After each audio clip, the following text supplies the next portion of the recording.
Aqui está Nancy DeMoss Wogemuth. Todos nós devemos estar envolvidos em ensinar às mulheres mais jovens o que é bom. O mundo está vendendo todos os dias o que não é bom, e nós devemos ensiná-las pelo nosso exemplo e depois pelo envolvimento em suas vidas.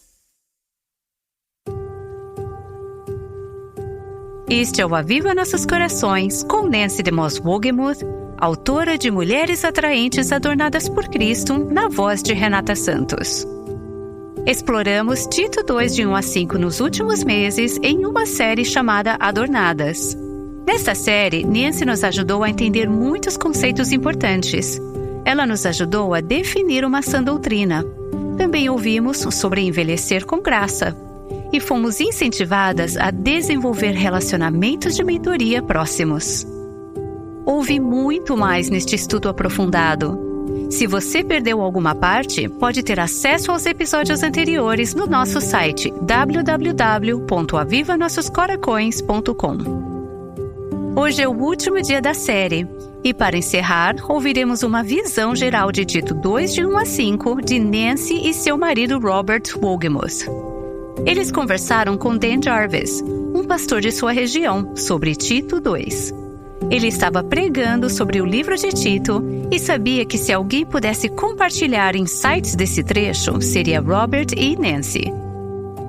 Vamos ouvir a conversa deles.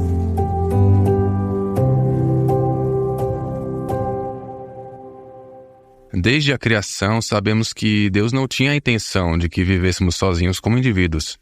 Ele nos proporciona relacionamentos para que possamos crescer em nossa fé e aprender a andar com Cristo. O que Tito 2 nos ensina é o desafio de desenvolver uma cultura na igreja que reflita isso. Sinto que, de diferentes maneiras, vocês têm sido exemplos desse tipo de cultura. Eu me pergunto se vocês poderiam começar falando sobre por que é tão importante que o discipulado seja no dia a dia e por que esse conceito de mentoria. De todas as coisas que Paulo poderia ter falado em Tito, que é um livro relativamente curto, por que ele destaca esse conceito como sendo tão importante? A verdade é que os princípios na vida, as coisas importantes na vida, são capturados, não ensinados. Isso acontece enquanto você está vivendo a vida um com o outro.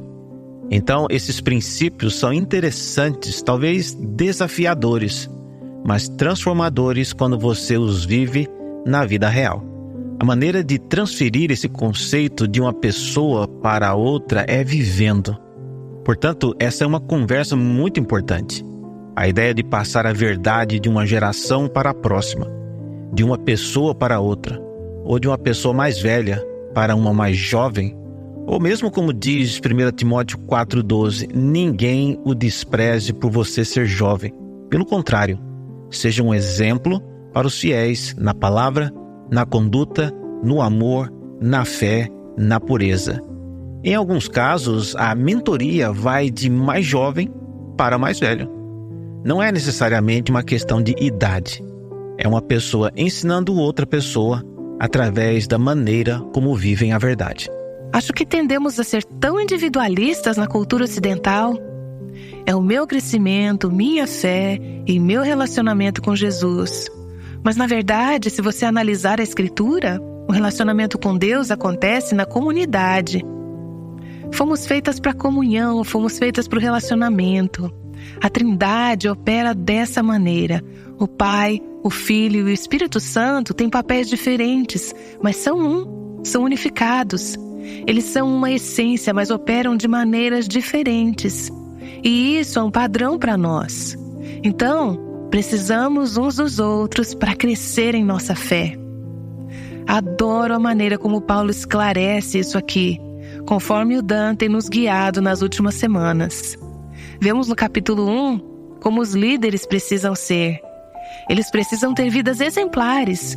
Eles realmente precisam conhecer a palavra de Deus para que possam ensiná-la e refutar aqueles que a contradizem. Depois, no versículo 1 do capítulo 2, que Dan acabou de ler, quanto a você, pastor Tito, ensine o que está de acordo com a sã doutrina, ele está dizendo, mas não é só isso, não é só ensinar. Isso é importante. É preciso ser posto em prática. Como podemos viver isso no dia a dia?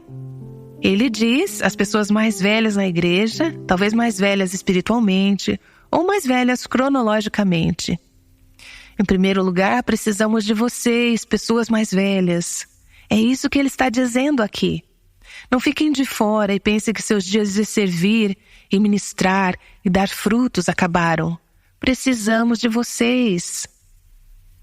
Mas o que precisamos que vocês façam é viver uma vida que demonstre o que é a sã doutrina. Ele diz, vocês precisam passar o bastão da fé. Não o guardem apenas para vocês. Vocês precisam passá-lo para aqueles que são mais jovens na fé ou mais jovens em idade, para que eles possam observar a sua vida e você possa treiná-los a viver esse tipo de vida. Porque se não fizermos isso, então a próxima geração não será evangelizada. Eles não conhecerão a sã doutrina, não saberão como vivê-la, não saberão como aplicá-la no dia a dia. Tantas das crises que enfrentamos hoje em dia, até mesmo na igreja hoje em dia, há muitas pessoas que não têm uma cosmovisão cristã, não sabem como pensar como cristãs, não sabem viver como cristãs, porque não adotaram esse paradigma em suas vidas. A maioria dos cristãos apenas escutam o pastor falar de púlpitos sobre isso. Mas Paulo está dizendo, é assim que isso se torna parte da essência da igreja. Vivemos a vida cristã e conversamos sobre ela uns com os outros. Nos reunimos individualmente, em pequenos grupos, trocamos ideias nos corredores antes e depois dos cultos e de segunda a sábado, nas interações de nossas vidas, modelando e ajudando uns aos outros a amar e fazer o bem, a viver a sã doutrina. Esse trecho deixa bem claro, não há nada na Escritura sobre o cristianismo solitário. Esse não é o caminho de Deus. Eu preciso de você, você precisa de mim. Precisamos uns dos outros. Isso é verdade na família biológica, mas também é verdade na família de Deus. Eu acabei de me mudar. Minha casa ficava 10 quilômetros de um lugar chamado o lugar mais feliz da Terra. Adivinha onde era? Walt Disney World. O interessante é que eu também morava a 60 quilômetros do lugar mais triste da Terra. Há um lugar na Flórida cheio de pessoas mais velhas. É enorme e é uma oportunidade perdida para fazer exatamente o que você está falando. Lá vivem pessoas com experiência de vida que poderiam compartilhar suas experiências com pessoas mais jovens. Os jovens precisam saber o que essas pessoas mais velhas sabem. Precisam saber o que experimentaram. Eles precisam alertar as pessoas mais jovens a não fazerem o que der na cabeça. Então, essas pessoas estão todas juntas, assistindo TV, jogando cartas, dançando. E não tem problema com nenhuma dessas atividades, mas que grande oportunidade a igreja teria se integrasse os idosos, onde esses pudessem ser um exemplo para os mais jovens na fé. Seria algo poderoso. Você já notou, talvez isso seja uma questão cultural americana, mas acho que temos a tendência de olhar para um trecho como esse e imediatamente tentar sistematizá-lo ou formalizá-lo em programas e dizer, vamos formar pares de mentores, ou algo assim. Eu não imagino que funcionasse assim no primeiro século. Como você vê isso se concretizando? Apenas sendo intencional? Apenas sendo intencional. Você está certo. Não é um programa. É o entregador da UPS que está na sua casa por 3 minutos. Ou um pedreiro que quer fazer um orçamento e está olhando a sua casa. Ou alguém no supermercado. Nesse faz isso o tempo todo. De repente, a vejo orando com alguém que acabou de conhecer no estacionamento. E esse contato acontece às vezes formalmente. Isso é importante, mas às vezes de forma muito informal, muito espontânea. Situações assim podem acontecer e acontecem muito nos corredores, quando estamos reunidos e interagindo uns com os outros, antes e depois dos cultos. Eu amo essas conversas do tipo, como vai? Como foi a sua semana? Como está indo o seu casamento? E quanto à luta que você tem enfrentado, como está indo? E aquele filho pelo qual você estava preocupada? devemos ser intencionais ao fazer perguntas. Robert recebeu uma ligação no outro dia de alguém que era um amigo de longa data e a primeira pergunta foi: qual é a maior luta em seu casamento? Foi isso que essa pessoa perguntou a Robert ao telefone. E o que você respondeu, querida? Eu disse: está ensolarado e quente aqui. Um dia lindo em Michigan. Foi o que eu disse. Reid, não é da sua conta. Obrigado. Não, é da nossa conta. Acho que se tivermos esse tipo de conversa em que não estamos apenas falando sobre quem ganhou ou perdeu o jogo de ontem à noite, mas se estivermos nos envolvendo na vida um do outro. Eu tive um pastor na faculdade, Dr. Ray Ortland, que costumava dizer: a maioria das igrejas hoje em dia são como um saco de bolas de gude. As pessoas apenas batem e batem umas nas outras.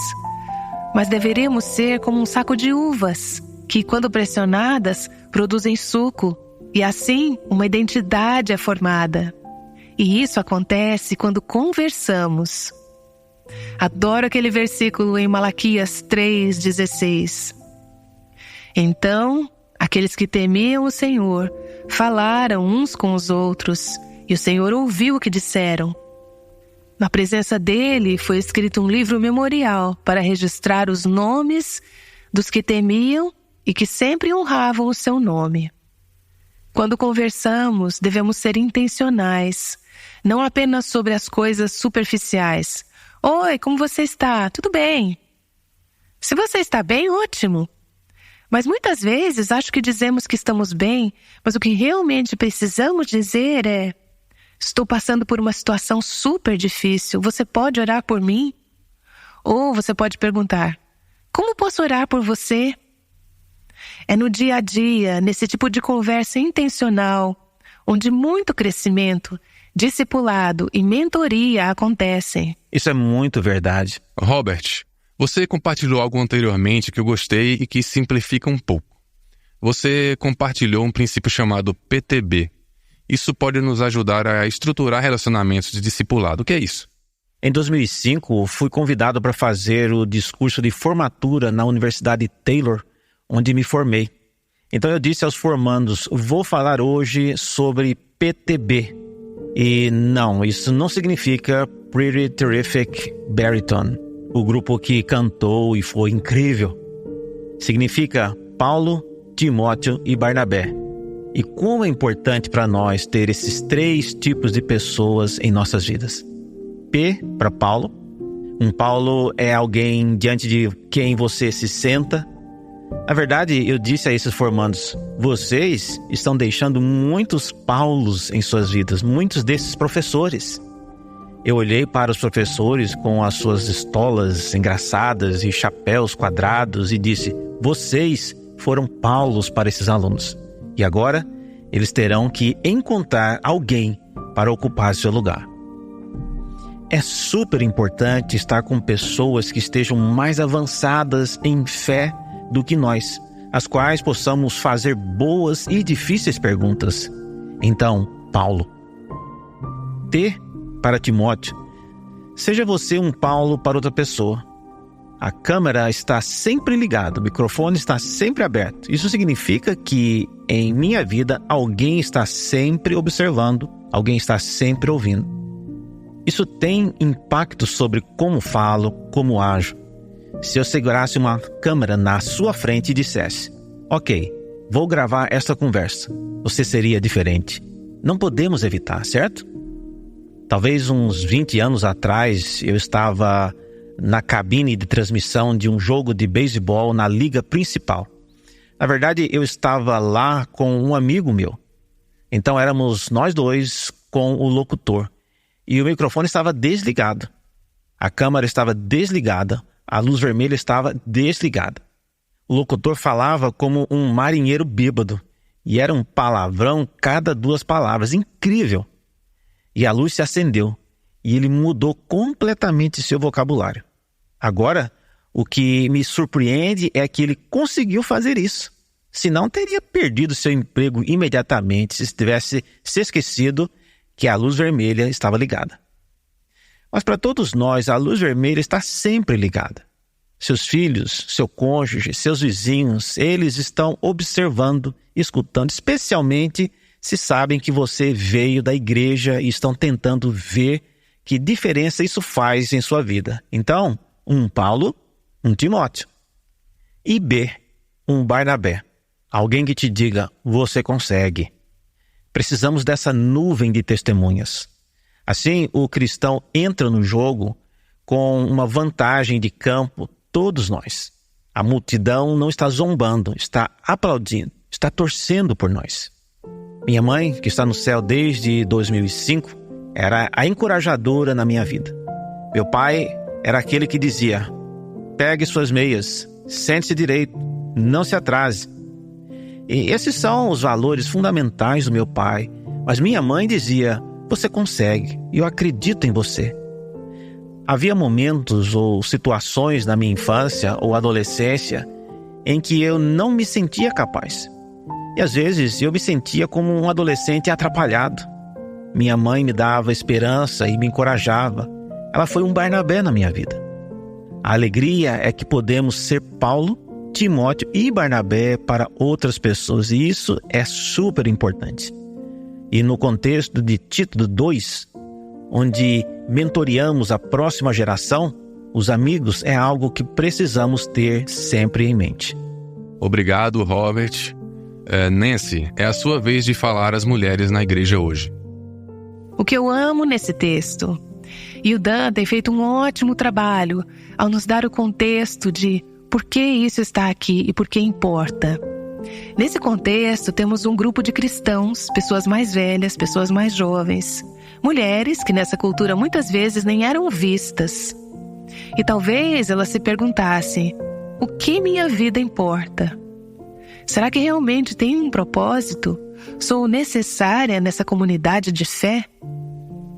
O contexto em que estão inseridos aqui é durante o Império Romano, com Nero respirando fogo pelo nariz, e cristãos sendo perseguidos, e cristãos tentando descobrir como a igreja pode sobreviver. Essa igreja nova e florescente, que era tão radicalmente contracultural, e agora ameaçada de ser extinta. E vemos como a igreja tem sido ameaçada em nossa própria cultura nos dias de hoje. Mas como podemos não apenas sobreviver? Paulo está interessado em como a igreja pode prosperar em uma cultura onde ela não se encaixa. Além de prosperar, como o evangelho pode ser passado de uma geração para outra, para que a cultura seja transformada, para que multipliquemos, que é o tema que Dan tem nos ajudado a ver nesse texto. Nesse contexto, Paulo diz no capítulo 1, você tem que ter líderes que vivam a verdade. Eles são os exemplos. Eles devem conhecer a palavra de Deus para poder ensiná-la e refutar aqueles que a contradizem. Mas então ele se volta para nós, mulheres, no capítulo 2, versículo 1. Ele não deu ao pastor Tito a tarefa de discipular as jovens mulheres. É isso mesmo. Ele disse a Tito, ensine todo o corpo o que está de acordo com a sã doutrina. Ensine a verdade. Estabeleça essa base para que eles possam ter uma fé sólida. Então ele se volta para as mulheres mais velhas, logo depois de ter se dirigido aos homens mais velhos.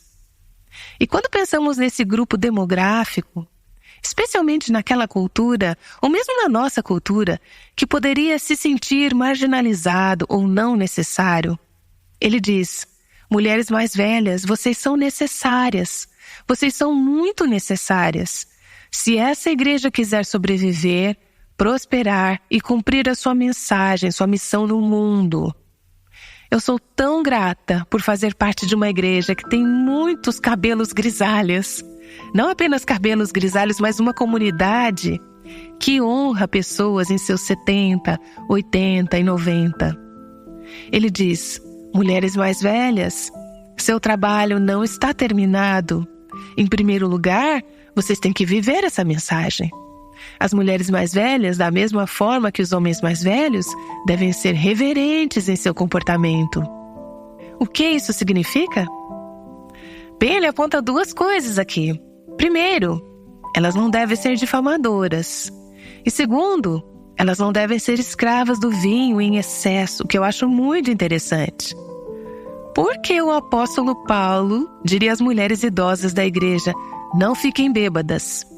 Como assim? As mulheres estavam bebendo de forma descontrolada? Eu não sei.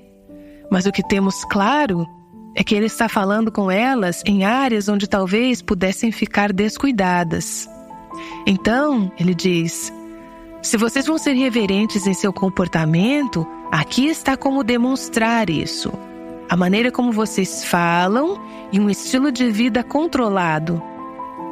Então talvez não seja vinho, talvez seja outra coisa. Talvez seja comida, talvez sejam jogos de cartas, talvez sejam livros que não edificam, talvez seja TV, talvez seja seu celular.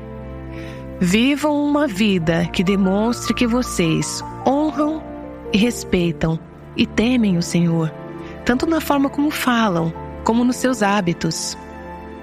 E então ele diz: seu trabalho não termina aí. Vocês não devem apenas ser um bom exemplo, mas também as mulheres mais velhas têm um trabalho na igreja.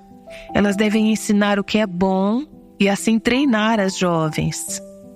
Acho que quando pensamos em ensinar e treinar, pensamos em PowerPoint ou dar uma aula na escola dominical. Isso não é de todo o que Paulo tinha em mente aqui, eu não acho. Ele está dizendo: cada uma de nós, como mulheres mais velhas no corpo de Cristo, todas nós devemos estar envolvidas em ensinar as mulheres mais jovens o que é bom. O mundo está oferecendo todos os dias o que não é bom.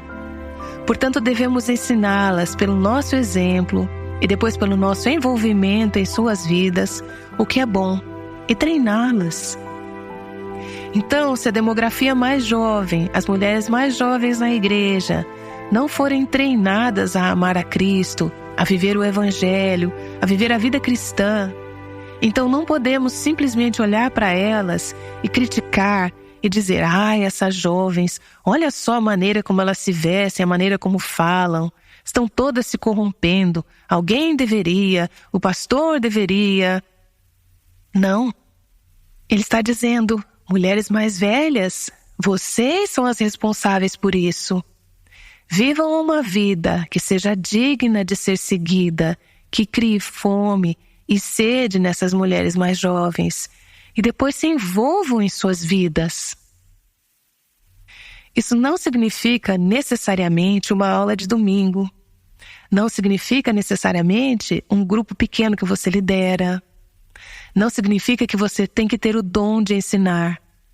Significa que você está apenas envolvida no dia a dia dessas mulheres, treinando essas jovens mulheres. E olhe para o currículo: amar seus maridos. Eu amo essa parte. Meu marido adora que eu esteja escrevendo um livro sobre como amar seu marido. Eu adoro. E sou muito grata pelas mulheres mais velhas. Não pratiquei esse ensino até ter 57 anos, a parte de amar o marido. E sou muito grata por ter mulheres mais velhas nessa igreja que me mostraram como isso é possível e sempre me apoiaram. Eu já sabia bem a teoria, mas agora estou aprendendo na prática. Ensine-as a amar seus maridos, a amar seus filhos. Você pensaria, aliás, que essas coisas viriam naturalmente, mas aparentemente não.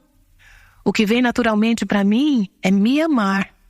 Então, Paulo está dizendo: precisamos de modelos de como viver vidas altruístas e precisamos de pessoas que entrem na vida umas das outras e as ajudem a fazer isso, ajudem a passar essas habilidades para a próxima geração. Devem instruir as mulheres mais jovens a amar os maridos e os filhos, a viver com sabedoria e pureza, a trabalhar no lar, a fazer o bem e a ser submissas ao marido. Poderíamos explorar cada uma dessas habilidades, mas adoro o resultado aqui. Ele diz: para que a palavra de Deus não seja difamada. Se não vivermos dessa maneira, se não passarmos essas ferramentas, esses recursos, esse estilo de vida para a próxima geração, As pessoas olharão para os cristãos da forma como vivemos, que não é digna de Cristo, e desprezarão a palavra de Deus. Eles difamarão a palavra de Deus. Então, o lado positivo disso, se eu puder pular para o verso 10 por 1 minuto, depois que ele passa por todas essas mulheres mais velhas e jovens, o final disso é: para que em tudo adornem a doutrina de Deus, nosso Salvador. Nós a vestimos, a tornamos bonita, fazemos os outros perceberem o quão bonita ela é. Isso não é apenas faça-as fazer essas coisas. Ele diz, mulheres mais velhas, estamos ensinando as mulheres mais jovens o que é bom, o que é bonito, e então juntas, como um corpo, podemos adornar a doutrina de Deus. Para que quando as pessoas olharem para a forma como vivemos de segunda a sábado, elas digam, uau, isso é incrível, isso é lindo. Sim. E isso acontece, como o Dan mencionou, não tanto em um ambiente estruturado e formal, embora tenhamos alguns, como este, e grupos pequenos, mas acho que acontece mais frequentemente no dia a dia. Provavelmente ao longo dos anos, tive uma dúzia de jovens casais morando na minha casa. Não temos um agora, porque eu tenho um marido. Apenas um casal morando em nossa casa. Apenas um casal morando em nossa casa no momento. Mas que alegria foi para mim ter esses recém-casados, novos jovens, pais morando lá e poder compartilhar a vida com eles. Que alegria é para mim olhar e ver muitos nessa igreja, como a Hannah, que nem havia nascido quando eu cheguei aqui. Muitas que vi nascer e crescer e as curti muito quando eram crianças. E agora ver mulheres como Hannah sendo jovens esposas e mães e tendo suas próprias famílias, vivendo a fé dos Craigs e dos Jodys, seus pais, que modelaram isso e as ensinaram. E antes que percebamos, a Hannah será uma das mulheres mais velhas nessa igreja e no corpo de Cristo, e haverá uma nova geração surgindo. É assim que sobrevivemos, é assim que prosperamos, é assim que passamos o evangelho de uma geração para a próxima. E se pararmos, se não estivermos fazendo isso, todas nós, deixe-me falar apenas as mulheres, então virá um momento em que a próxima geração, como diz o livro de Juízes, não conhecerá a Deus, nem os seus caminhos. Então, isso é o que fazemos. Depois de ouvir no púlpito, vivemos a mensagem. Em seguida, meu ministério favorito nessa igreja, em termos do que eu estou envolvida, é o que eu chamo de ministério do corredor. É nos corredores, após o culto, antes do culto, na entrada, que interagimos, fazemos perguntas uns aos outros. Como você está? Como posso orar por você? Como posso te encorajar? Como você está indo? Responder a essas perguntas e fazer essas perguntas, se envolver intencionalmente. Você não precisa de um diploma de seminário para fazer isso. Você não precisa ser um professor de Bíblia, ter um microfone para fazer isso. Você só precisa amar a Jesus, viver o Evangelho e se comprometer em ajudar os outros a fazerem o mesmo. Portanto, para mim, é assim que esse trecho realmente ganha vida. O pastor Dan Jarvis entrevistou Robert e Nancy Wogemuth sobre Tito 2. Dan tem ensinado o livro de Tito, e ele também sabia que Nancy estava escrevendo um livro sobre Tito 2 de 1 a 5, trabalhando nisso por vários anos. Foi por isso que ele quis entrevistar Robert e Nancy em sua igreja. O livro resultante deste estudo se chama Mulheres Atraentes Adornadas por Cristo, Vivendo a Beleza do Evangelho Juntas. Quando você coloca em prática as boas ideias que ouviu no programa de hoje, realmente mostrará a beleza do Evangelho. Esse livro da Nancy irá mostrar como realmente entender esses princípios e torná-los parte da sua vida cotidiana. Para obter uma cópia do livro, acesse o nosso site www.avivanossoscoracões.com. Se você foi abençoada por esta série e deseja nos apoiar para que possamos continuar trazendo o ensinamento da Nancy em português, você poderia nos ajudar financeiramente? Somos um ministério totalmente sustentado por doações e conseguimos trazer o Aviva Nossos Corações até você todos os dias graças aos nossos ouvintes, que têm doado de forma sacrificial. Una-se a nós para que possamos continuar fornecendo um material rico e abençoador em português. Caso deseje doar, acesse nosso site www.avivanossoscoracões.com e clique na aba Doações, onde encontrará informações bancárias e nosso Pix. Amanhã começaremos uma nova série chamada O Poder das Palavras.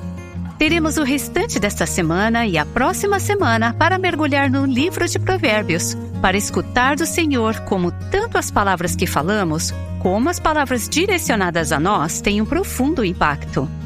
Vamos usar esse instrumento maravilhoso que é a nossa língua, para trazer glórias ao Senhor.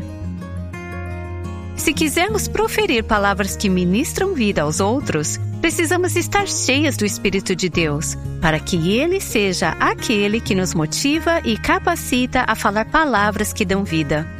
Esperamos por você amanhã, aqui no Aviva Nossos Corações. O Aviva Nossos Corações, com Nancy DeMoss Wogemuth, chama mulheres à liberdade, à plenitude e à abundância em Cristo.